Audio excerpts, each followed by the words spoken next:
All right, the drink we're about to make is called Snow Warmer. Okay, we're going to start off with some peppermint schnapps.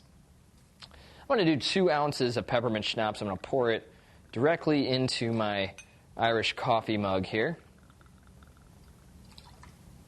Now, you can add a little bit more, a little bit less of the peppermint schnapps. Just depends on how much peppermint flavor you want and also how much alcohol you want in there. Now, we're going to top it off with some hot cocoa. Okay. And let's stir it up. So this will be a great drink to enjoy after a fresh snow. You just got done making a big snowman, or maybe you had to shovel the driveway. And you just want something to calm you down. Well, have a snow warmer. Let's top it off with some whipped cream. And let's add a cherry too. That'll be fun. Okay.